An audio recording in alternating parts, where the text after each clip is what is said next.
నిజామాబాద్లో ఆగిపోయినటువంటి అభివృద్ధి పనులను పర్యవేక్షించడం కోసం నేను నాతో పాటు మా మాజీ మేయర్ గారు, మాజీ నుడా చైర్మన్ గారు, చాలామంది కార్పొరేటర్లు ఖలీల్వాడీలో ప్రజల కోసం మేము నిర్మించినటువంటి ఈ వెజ్ అండ్ నాన్ వెజ్ మార్కెట్ని పరిశీలించడం కోసం ఇక్కడికి వచ్చినాం. ఎంత బాధ అవుతుందంటే చూసి, మేము ప్రజలకు అందుబాటులో ఉండాలి, సిటీ సెంటర్లో ఉండాలని చెప్పేసి స్థలం లేకున్నా ఇక్కడ సౌత్ ఎంఆర్ఓ కార్యాలయాన్ని, ల్యాండ్ సర్వే కార్యాలయాన్ని, డిఈఓ ఆఫీస్ని, ఆర్డీఓ కార్యాలయాన్ని ఇవన్నీ స్థల సేకరణ చేసి 5 కోట్ల నిధులతో మేము నిర్మాణం చేపట్టి ఇంత అందమైనటువంటి బిల్డింగ్. ఈ బిల్డింగ్ పూర్తి కావాల్సింది ఉంది. కనీసం అంటే ఇది నిర్మాణంలో ఉన్నప్పుడు ఒక 50 సార్లు మేము వచ్చినాం ఇక్కడికి. స్థల సేకరణ నుంచి మొదలు పెడితే నిర్మాణ పనులు కొనసాగుతున్నప్పుడు సాగేటప్పుడు మంచిగా గ్రనైట్ ప్లాట్ఫామ్లు చేసినాం, మంచిగా స్ట్రక్చర్ కట్టినాం. ఎక్కడ ఎలాంటి ఇబ్బందులు లేకుండా దీన్ని నిర్మాణం చేస్తే మరి ఈరోజు ఏం జరుగుతుంది? ఇక్కడ మేము పోయిన తర్వాత ఒక ఇటుక పెట్టే నాదులు లేడు ఇక్కడ, కనీసం దీన్ని క్లీన్ చేసే నాదులు లేడు ఇక్కడ. మరి ఇక్కడ ఇల్లీగల్ యాక్టివిటీ జరుగుతూ ఉంది. మీ వీడియో విజువల్స్ వచ్చినాయి.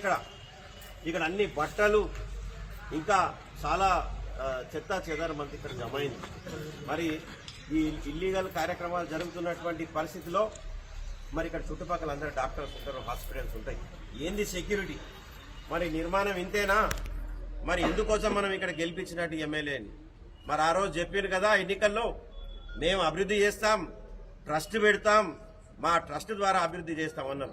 అరే కనీసం మేము మొదలుపెట్టినటువంటి పనిని చివరికి కనీసం దాన్ని పూర్తి చేసేటటువంటి సత్తా కూడా లేకపోతే మనం ఎందుకు గెలిపించడం విషయాన్ని ప్రజలు మరి ఆలోచించాలి. మరి చాలా అభివృద్ధి చేసినాం, దాంట్లో ఇది ఒక భాగం మాత్రమే. మార్కెట్ అనేది ఒక భాగం మాత్రమే. దీన్ని సింహభాగం మేము పూర్తి చేసినాం.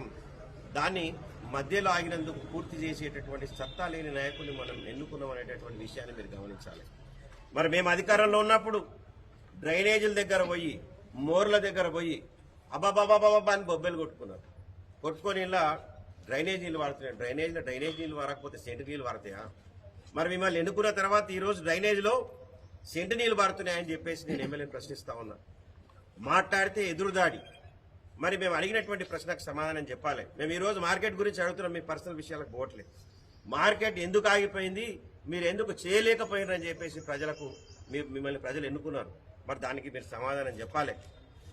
ఈ ఎన్నికలు వస్తే లైట్లు వెలుగుతాయి, ఎన్నికలు వస్తే రోడ్లు మంచిగా అవుతాయి. మరి 2 సంవత్సరాలుగా నిజామాబాద్లో లైట్ లేనటువంటి పరిస్థితి. మరి దీనికి సమాధానం చెప్పాలి. మేము ఈరోజు బీఆర్ఎస్ నాయకులం. నిజామాబాద్లో ఆగిపోయినటువంటి ప్రతి పని మేము పర్యవేక్షిస్తాం, అది ప్రజల ముందుకు తీసుకొస్తాం, మేము నిలబెడతాం. కులాల మధ్యలో, మతాల మధ్యలో రచ్చబెట్టడం కాదు, చిచ్చు పెట్టడం కాదు. ప్రజలు ఎందుకు అసలు మన కోటేసి గెలిపించిండ్రు, మనకు ప్రజలకు మనం ఏం సేవ చేయాలనేటటువంటి విషయాన్ని మర్చిపోయి మరి గోడల మీద రాతలు, కులాల మధ్యలో చిచ్చు పెట్టేటట్టు, మనుషుల మధ్యలో చిచ్చు పెట్టేటట్టు, లా అండ్ ఆర్డర్ పరిస్థితి కూడా చాలా ఘోరమైనటువంటి పరిస్థితి నిజామాబాద్. ఇప్పుడు ప్రెస్ మీట్ ఉంది, అక్కడ అన్ని మిగతా విషయాలు కూడా నేను చెప్తా. కాబట్టి వెంటనే ఈ మార్కెట్ పనులు పునరుద్ధరణ చేయాలి. వెంటనే నిర్మాణం చేసి ఏ ప్రజల కోసం అయితే దీని కార్యక్రమానికి శ్రీకారం చుట్టామో అది అతి త్వరలో పూర్తి చేయాలని చెప్పేసి మేము డిమాండ్ చేస్తాము. జై హింద్, జై తెలంగాణ.